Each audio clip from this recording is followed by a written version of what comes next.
I just happen to have this job, and there's some things that I can do. And it's great that I've got people around who want me to do this. First of all, Greg Moody, the Office of Health Transformation, has done a fantastic job. And John McCarthy, God bless him, moved here from Washington, D.C.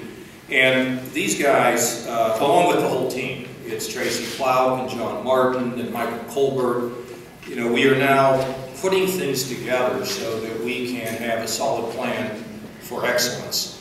And they have convinced me pretty much, and this is pretty stunning, that we can actually have better health care at lower prices.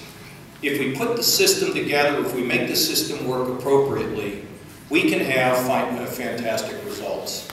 Last week, some of you from the press were up at Dave Blum's operation in Ohio Health, and what a great day it was, employment first, so that mothers and fathers with disabled children are going to have an opportunity to have those children use their gifts, their God-given gifts.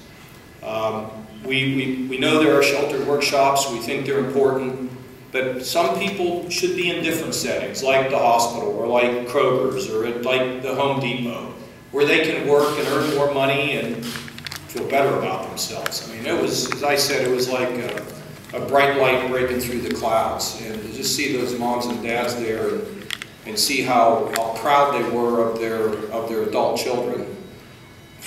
You know, you can't, that's why I do this job. I mean, it's so fantastic. So now we have these children's hospitals. Isn't this just fantastic, all of them? I mean, we have the best children's hospital individually in the country. They can compete with one another, but it's our own elite, well, it's our elite six, okay? But you know what's so amazing here? They're not competing against one another. They're working together. I mean, give Gordon Gee a lot of credit for getting the universities to work together on the Capitol bill. These folks can be leaders in terms of what we can do with medicine in Ohio. As you know, we have an organization, an entity that we're trying to build called the Medical Corridor, which would involve the Cleveland Clinic and Case and University Hospital and Ohio State and Dayton and Cincinnati, the children's hospitals, and of course a number of the private health entities, that if we can get them to work together, the kind of exponential benefit, I think, is something we can only be really excited about. Dr. Gabby, the head of the health center up at Ohio State, is making all the efforts to bring people together, and he's starting to get good results.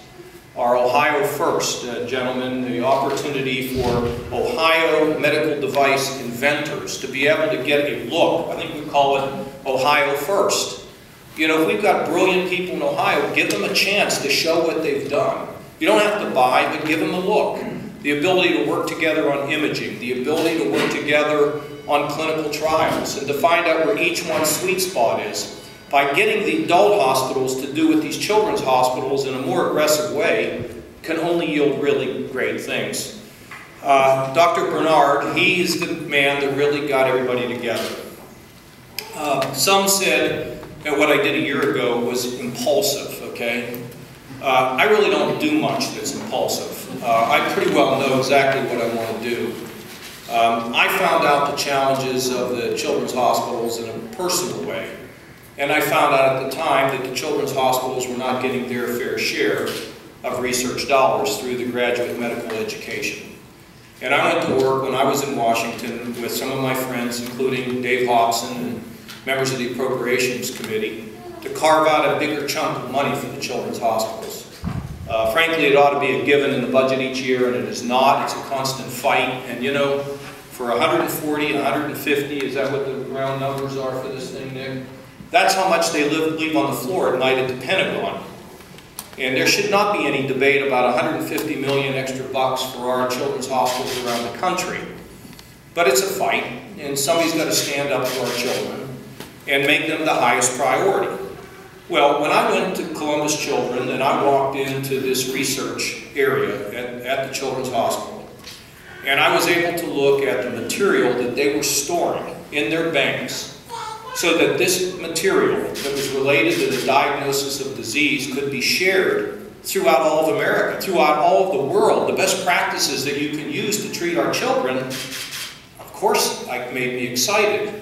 And the idea of creating some sort of a program where we could give them an incentive, and look, $2 million, you know, it's not enough. But I guess we go back to the thought that counts, you know, and frankly, the $2 million, as they said, it's a good start.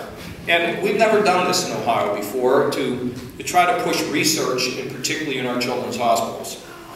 There will be $1 million that will go into joint research among all of our children's hospitals statewide for asthma. Now, asthma is a terrible, terrible condition that we think can be improved through research. It affects our children, it affects our adults, it affects people in this room, doesn't it? And there are ways in which we can begin to lessen the impact of a condition like asthma. And, you know, asthma can be serious enough where people can die from the fact that they really just can't breathe. And when you think about the complications from asthma, which leads to many other diseases, you know why it is a critical area for us to work.